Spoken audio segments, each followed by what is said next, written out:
Alam naman natin 'no, usong-uso yung mga fake news ngayon na obviously lalong naging talamak nung uminit ang usapin sa politika, especially after the arrest of former President Rodrigo Duterte. Pero kayo po sa DICT, because I understand minsan na rin pong nabanggit ni Yusek Jeffrey D na dapat daw ay magkaroon na daw ng uniform code of regulation para sa mga social media platforms. How does it work? Paano po ito?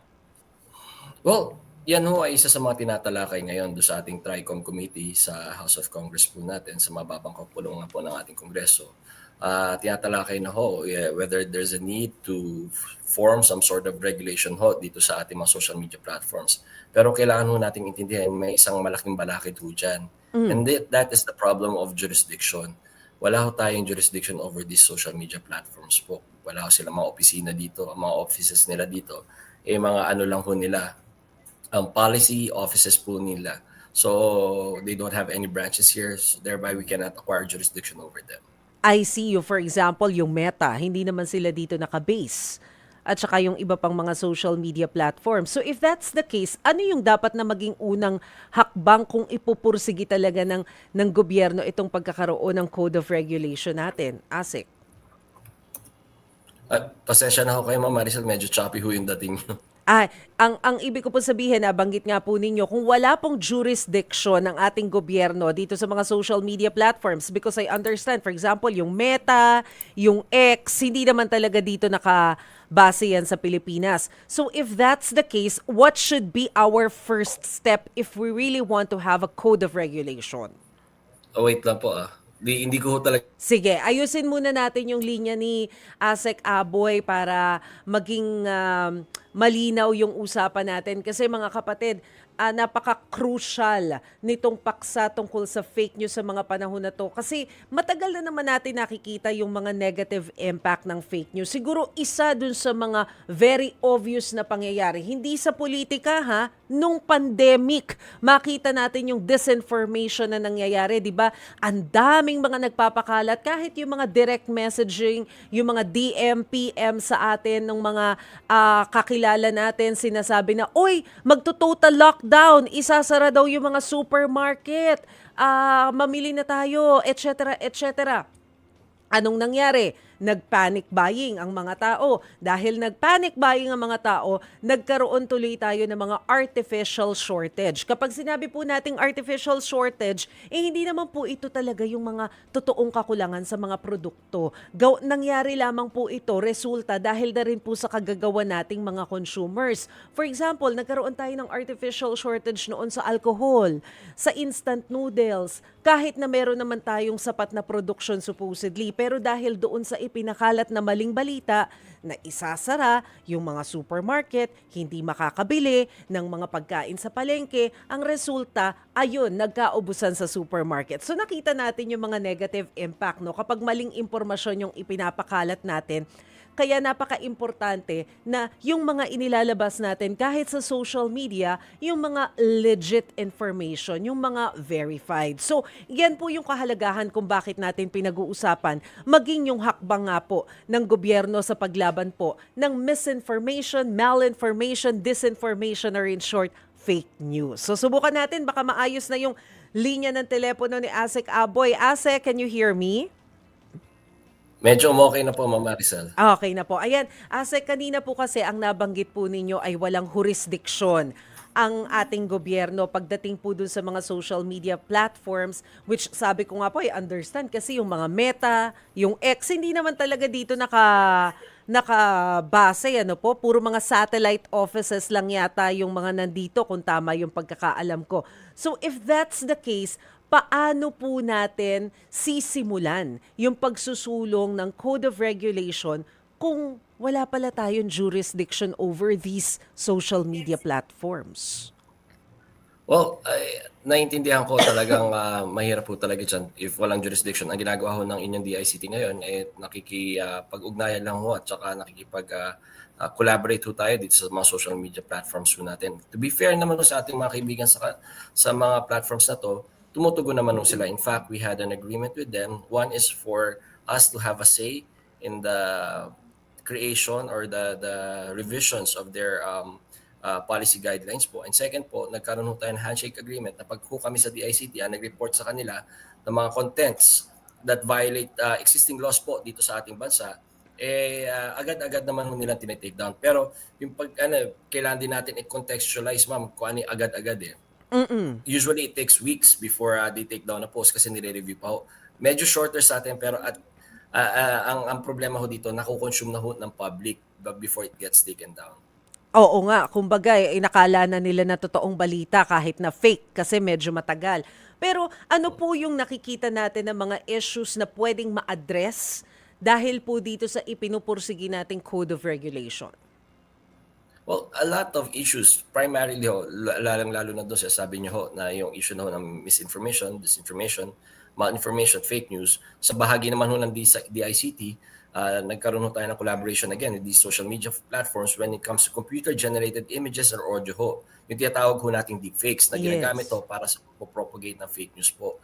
Makikita nyo na ho ngayon sa mga social media platforms nyo, pag ito ay computer-generated, mayroon siyang banner na sasabi ng, for example, ng Meta po, sasabi ho nila, this image is created using artificial intelligence or this is a computer-generated video or image show.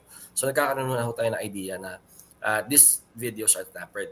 Pero parang lately nakita ho namin, nagkaroon ho sila ng workaround dun eh.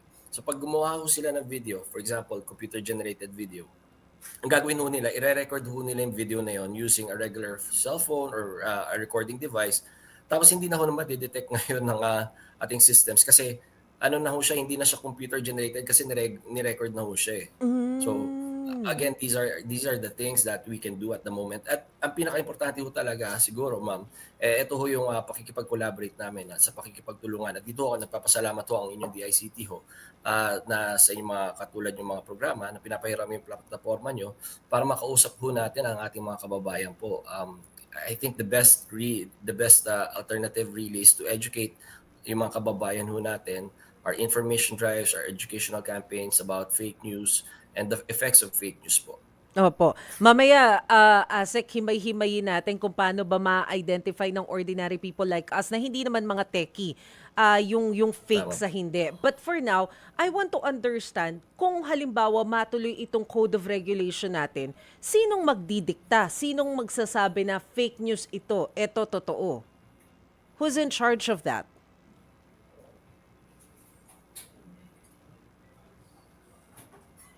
Asek, dinig niyo po ba ako? Ay, nawawala ho kayo, ma'am. Oo. Nawawala ulit tayo. Nako, eto po. Hello, Asek. Malinaw na po ba?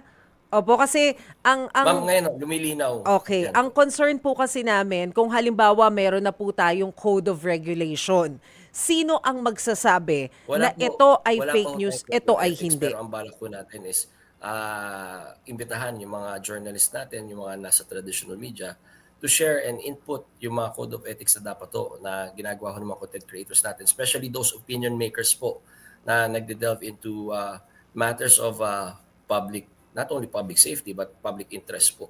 So kailangan magkaroon po sila ng ethical standards and probably a self-regulate, yun pong pinaka nakikita natin eh, something akin to na meron yung mga journalists natin eh, a self-regulating body po katulad po ng KBP po. I see. Kaya lang, ang iniisip din natin niya, kung self-regulating body, na for example, yun sa KBP, so hindi rin sila magiging ganun ka powerful kasi ano yung possible na ibigay nilang penalty or paano nila mapipinalize yung isang social media account holder. Base po dito sa Code of Regulation na ipinupursigi po natin sa Kongreso, ano po yung mga partikular na penalties na iminumungkahi po para doon sa mga nagkakalat ng fake news? Well, sa totoo lang, Ma'am Maricel, marami na ho talaga mga penalties ngayon. Pag halimbawa, yung gaya na sinasabi nyo kanina, when there comes an infringement po, may mga batas na ho tayo.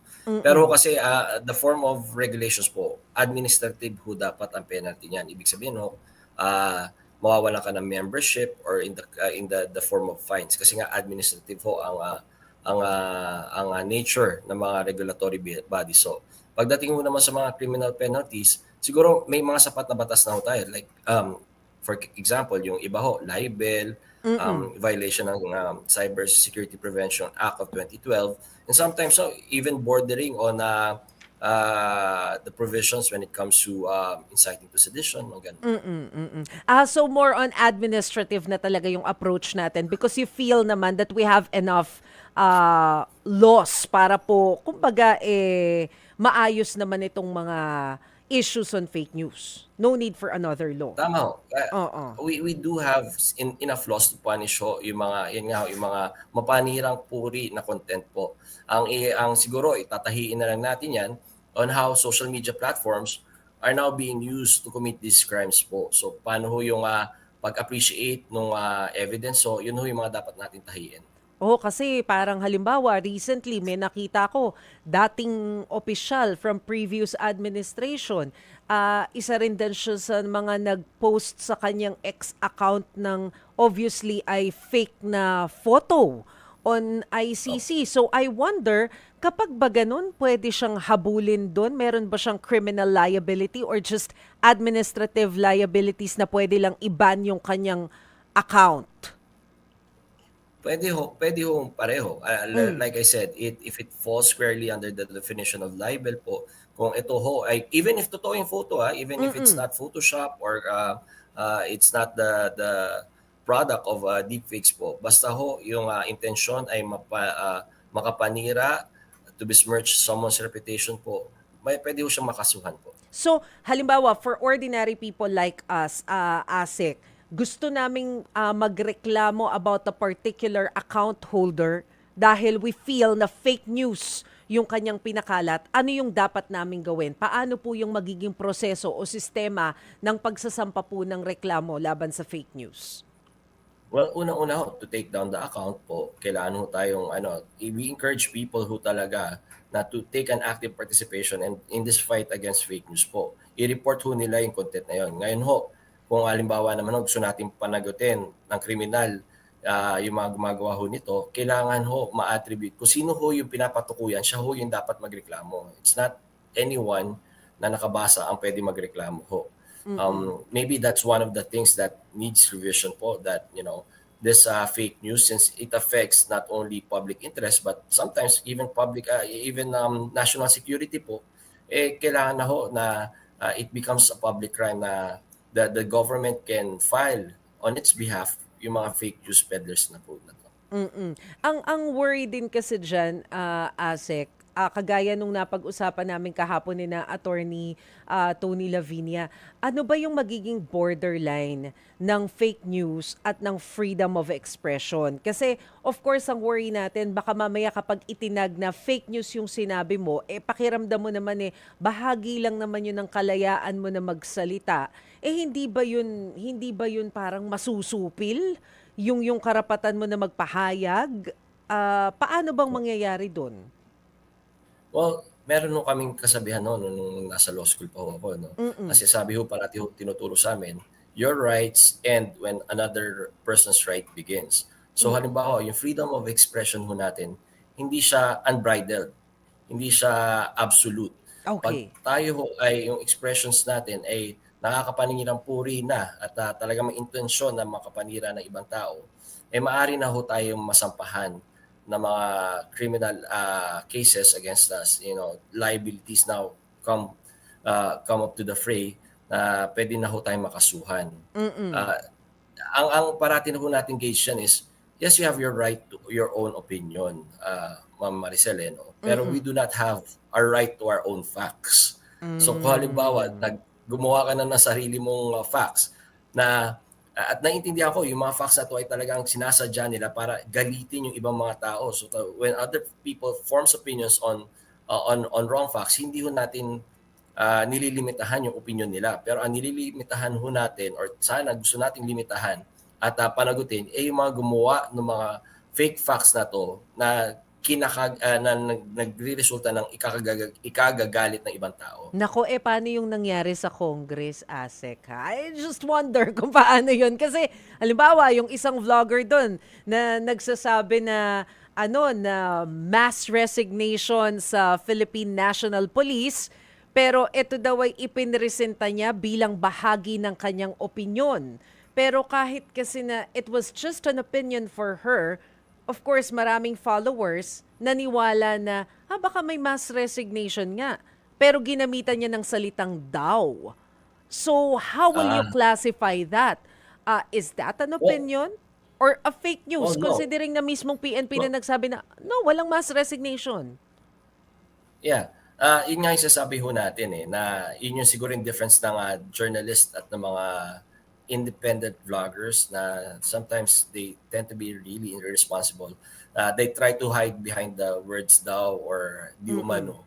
Um, Pero pag ganun ho kasi kailangan may pagbasihan ka meron kang basis for saying where you got that news from. Kasi Mm-mm. pag halimbawa yung pagsasabi ng daw is attributed to someone else, di kailangan sabihin mo kung sino yung nagsabi nun. Otherwise, we presume na ikaw ang nagpakalat or ikaw ang nag-manufacture ng fact na yon, yung sinasabi mong factual antecedent na yon. Mm. So, yung sinasabi po natin na mag-identify ng fake news sa hindi na isang body like KBP, ito ay meron pang consultation with stakeholders before Tama ma-decide kung po. sino po yung magiging members nito. Because ang worry naman ng iba, parang ang hirap din naman na mismong yung government yung magsasabi if this is fake news or not. Kasi of course, as we all know, pag politics ang involved naman, may kanya-kanya rin silang mga propaganda, hindi po ba? Tama po. Kaya nga Mm. ina-advocate natin na self-regulating po. And fake news is Ayun. fake news no matter where you find it and no matter sino ho yung pinapaboran. Even ho, pag kami sa gobyerno, may nagfe-fake news sa amin, pero para ho binibida ho kami, pag fake news naman din ho, we would call that out also. Wala ho dapat tayong pipiliin. Kasi Mm. siguro yun yung dapat na attitude ho natin para magkaisa ho yung ating mga kababayan, whether pro or anti-administration or kahit ano ho ang kiling nyo, basta ho fair ang pag-i-implement ho ng batas na pag ang kalaban natin ay fake news, hindi natin kalaban yung mga tao na Mm. nagfo-form ng opinion on the fake news, but yung fake news ho mismo at those who manufacture those fake news po. Okay. Sir, recently lumabas nga rin sa news na yung NBI nag-exert din sila ng effort para matrace itong mga vloggers, mga account holders na nagpapakalat ng mga sinasabing fake news. Ano po yung magiging role dito ng DICT? Well, we would be the technical advisor so on when what technology can be used Mm. pagdating ho sa mga law enforcement agencies ho natin.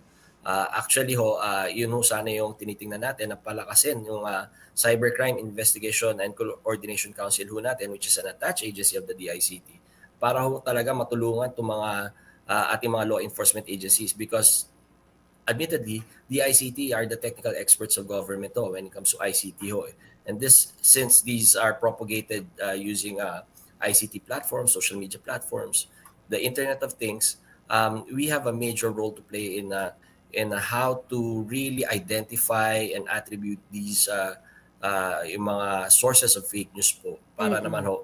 magkaroon ng proper investigation, tapos attribution, apprehension, prosecution, and eventually, pag na-convict ng mga to, there would be parang a benchmark on what fake news is and talagang may mapapanagot tayo and it would send a message to everyone that, each and every one of us has to be responsible and accountable on what we say and do online. Ang problema kasi 'di ba, ASEC, marami talagang nagha-hire ng mga troll may mga 'di ba, mga nangto-troll Oo, magugulat na lang tayo pare-pareho sila ng script, pero iba-iba yung oo. mga pangalan na lumalabas. Base po sa obserbasyon o yung mga datos po na nakalap ng DICT, gaano na po ba kalaki ang industriya ng troll? Industriya na Well, ba it's sila a dito very sa Pilipinas? Naku, ngayon, Ma'am Marisol, medyo lumalaki na ho sila because it's a very profitable industry, ang Mm. troll farming. Kaya nga, Kasi eh. especially with yung pagdating ho natin na eleksyon sa Mayo. So Oo. talagang it hopes to hindi lang ho form opinions pero pinapalakas ho nila yung mga algorithms para ho pagdating ho natin nag-scroll tayo mga feeds natin, yun kagad ang nakikita natin. Yung message that they want to get across or yung message na gusto nila iparating sa atin, whether it's true or not. And, ang nakakalungkot to, kadalasan po, ito yung mga propaganda news ho nila. Yes, pero, magkano kaya kinikita nitong mga 'to, Asek? Alam mo matagal na akong curious diyan, eh, kasi the fact na pinagtiyatiyagaan nila 'di ba, na mag-copy paste, mag-type ng mag-type, magkomento sa kung saan man, eh, they must be earning decent, income. Meron ba tayong idea Well kung magkano kinikita nitong mga 'to, Asek? Pagbabasihan ho natin yung mga nahuhuli natin na mga Mm, scam farms po at saka yung mga ano, medyo decent din ho, eh. Because you have to understand it's not only decent, it's easy. Kaya hmm, it's convenient to, eh, kasi na kahit work from home ka or, at konti lang gaya ng sinabi niyo cut and paste lang 'to kasi may mm. script na, eh. Parang ang Yes, ginagawa lang niya pinapalakas lang niya yung algorithm ho talaga, eh. oo. So, it's very, paano ko sasabihin 'to, medyo okay ho ang bayad sa kanila because of the nature of the job. Hindi siya gano'n kalaki pero dahil do'n sa effort na you put in, medyo mas maganda yung compensation niya. Grabe, tapos tax-free pa, 'di ba? Kasi nga hindi naman sila Hindi legal. oo, hindi naman sila nagre-report, eh. So, puwedeng-puwede talagang kumita ng malaking-malaki. And posible ba na halimbawa client nila 'tong kabila, pati kalaban client nila? Ay, hindi mo malayo 'yun. Oo, Kasi, 'no? Grabe they sila. cross party lines kung sino ho talaga these are online and keyboard mercenaries po. That's the term that Oo. we use. Pero Kasi kung they cross party lines ho, halimbawa ho, meron silang, kakampi or, kliyente na isang senador sa isang state, meron din mm. silang kliyente dun sa kabilang state. Aba, talaga naman. Kaya ang saya-saya nila ngayon, malapit na yung eleksyon. Pero paano po naa-identify ng DICT yung mga troll farms? Gaano kadami na po yung nate-take down natin, nababan natin so far? Medyo because of our partnership naman ho, again, this is to be fair with our social media partners. Mm, Because mm. of our partnership naman din po, nakikita natin marami-rami rin ho yung nati-take down at na-identify ng mga troll accounts po. Mm. Pero again, one thing that we really have to strengthen ho and hopefully yung part of the partnership with the social media platforms is palakasin ho natin yung SIM card registration app. Hmm, Because para ho magkaroon ng attribution, para bago ka ho bukas or makapag-continue using your social media accounts, you have to have a verified registered number. Yung sana ho ang isa sa tinitingnan natin that would curb out yung mga troll farms na 'to, yung mga troll accounts na 'to. mm. Ah, ang gusto rin ho natin paigtingin yung enforcement ng SIM card Registration Act na 'pag may nahuli tayong nagbebenta ng pre-registered SIM cards, eh, talagang we have to go after them. Minsan ho kasi, um naaaawa tayo kasi minsan ang mga palusot ating mga kababayan na nabebenta nila yung mga pre-registered SIM cards nila dahil sa kahirapan ng buhay, maganda ho Oo, yung ino-offer per SIM card. Oh, mm. pero kailangan ho, minsan kailangan nating, again, we need to send a message that, in order to preserve ho yung the social order ho natin is even if kahit anong justification pa yan, hindi ho dahilan ng kahirapan para ho maging tool tayo na magamit ng ibang tao para ho sa pagpo-propagate ng crime na 'to. Asek, nabanggit niyo po yung SIM card na yan. Bago tayo dumiretso dun sa fake news, ano? Kasi may mga suggestion na dapat daw ang registration ngayon sa SIM card in person na. Yung parang kapag nagpaparegister ka ng driver's license, nagpaparenew ka, para sigurado daw na totoong tao to, hindi nakaka-register ng more than one person per SIM card. So, what do you think about, anong thoughts niyo po doon? Tama po, because of the SIM card registration po, nagkaroon ho tayo ng audit sa ating DICT. Mm-mm. Based on the provisions of the SIM card registration law that we do a technical audit on the enforcement of the SIM card Registration Act. Sa nakita ho natin nung nag-audit ho ang inyong DICT, medyo may kakulangan ho kasi inasa ho natin to at inatas natin to doon sa mga mobile network operators ho natin Yes. na ilang beses na rin ho na napatunayan na medyo maluwag yung pagre-register ng mga SIM cards. Yung iba, yung mga worst case scenarios, yung una-una pang registration is even yung mga pictures ho ng unggoy na uncover ng Yes. ating mga kapulisan sa Nakakaloka yun. NBI Oo. nakakapag-register. Nung Mm. medyo hinigpitan natin, ang nagiging problema naman is yung mga peking identification card, nakakalusot Hmm. din. Yung mga graduate ho ng University of Recto, nakakapasok na Oo. ho.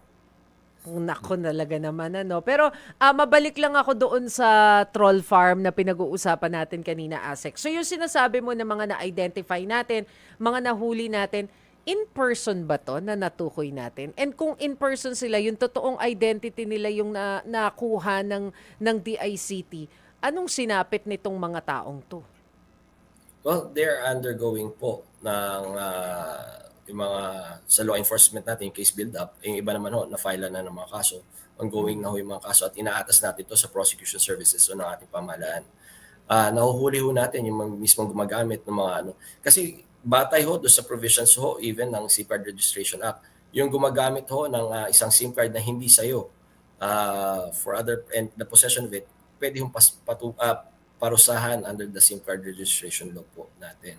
So talagang huli natin yung mga, hindi ho sila yung mismong may-ari or nakaregister sa SIM card, sila ho yung gumagamit nito for their troll farming activities, whether for the commission of scams or yung tinatawag po natin mga troll farms. At iniisip din ho natin na parang because of, para habang pinapalakas natin yung SIM Card Registration Act, pag may nahuli pa rin tayong mga ganito, and we perfected, or hindi naman perfected, we have a better implementation of the SIM Card Registration Act, we have to go after din ho kung sino yung nakaregister doon sa SIM card na yun. Para ho Oo. matukoy natin kung binenta ho nila or talagang itong mga taong to ay nagre-register ng multiple accounts. Pero yung sinasabi mo kanina, Asek, na mukhang more than decent income yung ano, yung kanilang kinikita. Are we talking here about mga 6 digits na income per month or more? The high six-figure digits so pagdating do sa operator na ho ng farm. Tapos Oh. so pinapasweldohan niya yung mga nasa baba niya ng mga Wow, parang around, kumpanya. Oh. oh, industry na nga ho siya eh. Grabe. So Oo. nagpapasweldo ho siya ng mga trolls niya around, from what I heard ho, around 15,000 ho per person. Wala naman nung ginagawa. Grabe, Copy paste, copy ano? paste, copy paste. Baka So decent dapat na rin yung ano, baka dapat kasama nyo rin yung BIR maghabol, mabawi man lang yung mga kinita nila, ano? ay alam mo natin itong ating commissioner ng BIR, si Commissioner Jun Lumagi, talagang interesado diyan at sabi ho na do sa batas ho natin when it comes to yung pagbabayad ho ng taxes natin, whether the source is legal or illegal, it has to be taxed. Naku, pero Asek, punta lang po tayo dun sa elections, ano? Kasi nga sabi natin kapag ganitong mainit ang usapin sa politika, especially now na malapit na yung election, lalong lumalala yung pagkalat po ng mga fake news. Pero kayo po sa DICT, meron po kayong partnership sa COMELEC para po labanan itong mga talamak na fake news. Can you tell us more about this, sir? Yeah, meron ho tayo. We have a partnership, ongoing partnership. In fact, the DICT is deputized by the COMELEC to help with the conduct of our automated elections. So, unang part ho niyan is yung technical advisory role ho natin when it comes to the systems that are being implemented po or i-implement nila sa darating na election ho natin para masiguro natin that the elections would be fair and credible po. Sa other side of it is yung pagdating ho sa mga pag-combat at pagsugpo ng fake news. So, kasama rin ho tayo ng COMELEC at lumagda ho tayo sa isang agreement with the COMELEC and the PCO to combat fake news. In fact, in one of the meetings I personally attended, gusto ho nila ang DICT ang mamuno sa campaign, educational campaign with regards to fake news, misinformation, disinformation po sa padating na election. So ano po itong magiging education campaign natin? Paano ito mangyayari? Tuturuan ho natin, gaya yung ginagawa natin ngayon, Ma'am Maricel, na sasabihan ho natin yung mga kababayan natin na maging mapanuri, mapagduda. Huwag ho basta dumaan sa feeds nyo, maniniwala na ho kayo. We encourage that you verify the facts po from whether it's legitimate news outlets po or yung doon sa mga mismong sources ng news, yung mga kandidato or yung mga personalidad na binabanggit ho doon sa news. And we encourage also the personalities and these individuals po, yung mga na ma-verify yung mga accounts nila para ho meron silang verified account na nabe-vet ng mga tao na pag nakakita sila, for example, sa Meta, sa Facebook, may blue check. So these would be the real sources of the information that people would get. So they can form educated opinions and educated choices when it comes to yung sa election ho natin. Kasama rin po ba dito sa babantayan ng DICT yung dami ng mga post ng mga kandidato? I wonder kasi 'di ba binibilang ng COMELEC 'yan. Baka mamaya may mga gastos, tumatanggap, nagbabayad for ads. So kasama rin po ba doon or just fake news? Sa fake news lang ho Ay, tayo at saka sa pagha-hack at saka sa mga opo. systems ho ng COMELEC. Pero kayo po ay nagtoka na ng mga DICT personnel para bantayan yung iba't ibang mga social media platforms. Tama po ba? Any updates on this? So far, ano po yung mga observations ninyo at yung mga na-monitor ninyo?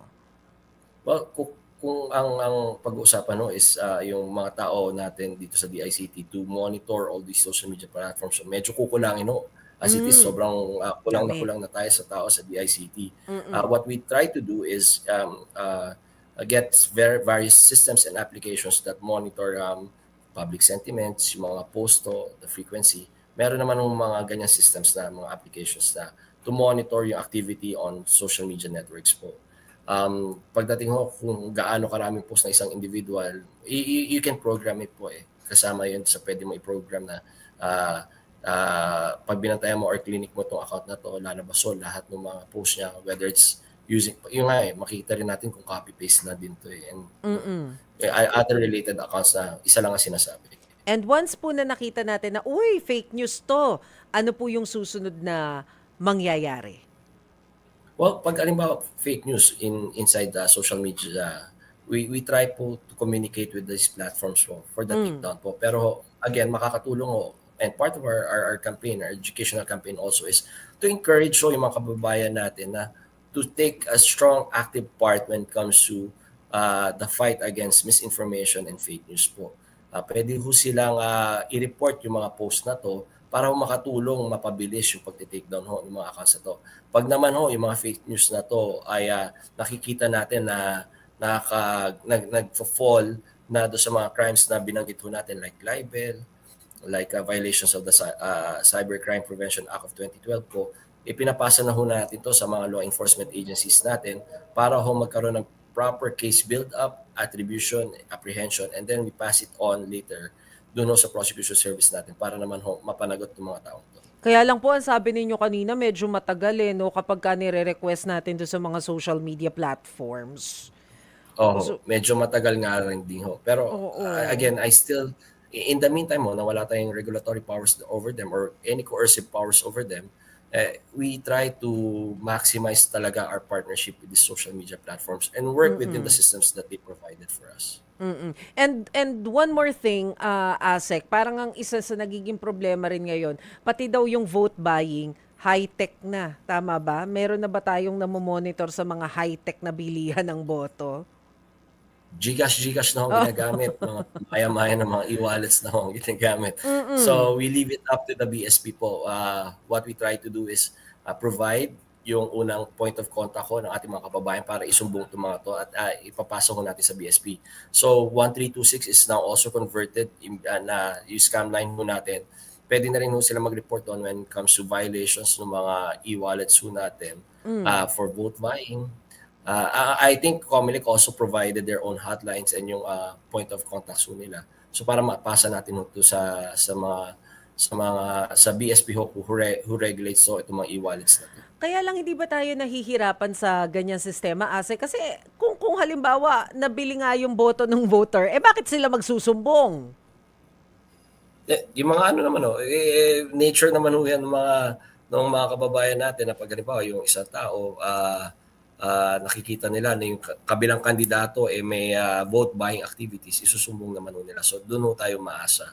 And Mm. mas umaasa ho tayo doon sa mga taong gusto ng totoo at malinis na election ho na pag nakakita sila ng vote buying, ire-report ho nila. Yeah, oo. Siyempre, ako rin naniniwala meron pa rin talagang mga ganyang tao. So mag-report na kayo pag meron kayong mga narinig na ganyan para mabantayan ng DICT at ng mga people in authority. Pero natatandaan ko, ASEC, nung mga nakakaraang election, I don't know kung meron pa rin ngayon. Nung mga nakakaraang election, ang dami kong natatanggap na mga text messages mula sa mga kandidato na nagpapakilala na, oh, merong Bingo Plus, si Congressman ganito, ganyan-ganyan. At hindi ko siya once lang natatanggap. Parang pakiramdam ko, text blast siya. Problema pa rin Tama ba ho. yan hanggang ngayon? Oho, hindi lang ho at inaasahan natin magra-ramp up yung activities ng mga text blasting device na 'to, which we call IMSI catchers, yung International Mobile Subscription Identification Catcher Numbers po. Hmm, Ito ho dati ginagamit nung walang election, ginagamit ho 'to sa mga pagte-text blast ng mga scam sites or mga phishing sites natin kung saan mm. nakaka-receive tayo ng text na may link. Ngayon ho, alam natin gagamitin din ho 'to sa eleksyon sa pagpapakalat naman whether it's yung propaganda for a candidate or black propaganda or negative campaigning against another candidate. Halimbawa ho nito, magte-text blast na may payout ng vote buying sa isang lugar. Pag ito na-receive ko, syempre magsusubong ako. Pero pag nakita natin, it's the product of these devices, yung mga text blast devices na ho. Mm. Paano nila nakukuha yung mga number namin? Well, sadly, Ma'am Maricel, a lot of ways. Oo. Unang-una na ho dito yung pag nahahack yung mga sistema ho, whether it's private or public institutions, nakukuha yung mga data ho natin. Kasi yun talaga yung minsan nakikita natin na pag nakahack yung sistema, ang ginagawa talaga nila is to extract the data Hmm, from these systems ho. Pangalawa ho, na nangyayari ho is yung pag nag-volunteer tayo ng information when it comes to these phishing activities. When we click on these sites, tapos so kunyari mananalo tayo pero if you have to provide your name, mobile phone number, address, and various information so na binebenta ho later on sa black market po. mm. Parang natatandaan ko dati, parang DICT rin yata yung nagsabi na itong mga text blast machines na 'to, somehow ang mga pasimuno nito mga politiko rin, eh, yung mga bumili para sa text blast. Tama ba, ASEC? So may nahuli Sabi na ho ba ni Yusek Jeffrey Ian Dian? hindi ko Hindi, pero ma totoo naman ho. 'di ba? Parang parang gano'n ang natatandaan ko before ASEC, eh. So, if that's the case, meron na ba tayong na-identify na mga pasaway na politikong 'to, na bumili nitong mga text blast machines and ano na ang kinahantungan nila? Well, tama ho kayo. The Hmm, origin of these text blast machines were used before, yung mas maganda pa yung purpose niya was for emergency purposes. Para mm. mag-text ho tayo ng mga pag may sakuna, kung anong gagawin, saan mag evacuate. Then, it evolved na nakita ng mga ibang mga politiko na pwedeng gamitin to pagdating sa campaign nila, mas mapapadali ang information dissemination, papapakalat ng kanilang plataforma, and later on, pag sira sa ibang mga kandidato ho. Tapos, nagamit na ho ito ng mga scammers. Nung ginamit na ho ito ng scammers, ipinagbawal na ho ng ating National Telecommunications Commission sa pangunguna ho ni Commissioner Ella na bawal na ho itong mga devices na to. Mm. Unfortunately, para sagutin ho yung tanong nyo, Ma'am Maricel, before kasi hindi pa siya pinagbawal eh. Yung Oo. ginagamit pa ho ng purely politicians lang. Recently lang pinagbawal itong mga devices na to. At hayaan nyo, Hmm. alam ko for sure may mahuhulit tayong mga gagamit nitong mga MC at mga text blasting devices na to. Oo, sana nga ano para mabigyan naman ng leksyon 'tong mga bumili ng mga blast machine. ASEC, papatulong kami sa'yo 'no. Paano ba namin ma-identify, ano ba yung payo mo sa amin para matukoy kung ano-ano ba yung fake news, mga disinformation, especially ngayon yung deepfake, mukhang totoo. So, paano namin ma-identify yan para hindi kami maloko, especially now na malapit ng eleksyon? Tama ho, Ma'am Maricel. With the advent of very sophisticated technology, mahirap na ho talaga ma-determine ang deepfake. Lalong-lalo na ho na mga hindi sanay or hindi gamay ang ICT technology. Pero ang ibang palatandaan ho, una is hindi tugma yung salita or yung lapat ng salita doon sa labi. Pangalawa ho, iba-iba yung shade ng coloring ng video. Hmm. Pangatlo ho, if it's pag halimbawa kilala nyo yung individual na subject ng video or ng audio, it is out of their character ho. Kaya nga ho, ang mga paalala rin natin dito is you have to verify these videos or audios doon ho mismo sa source. Again, madali naman ho eh. Kung gaano kadali mag-spread ng information, ganun din ho kadali mag-verify. It's just a matter of typing in that person's name on various search engines po at makikita ho nyo yung mga verified sites na ho at doon lang ho tayo mag-verify ng ating mga information. Alright, naku, malinaw na malinaw. Marami pong salamat sa inyo, DICT Spokesperson, Assistant Secretary Aboy Paraiso.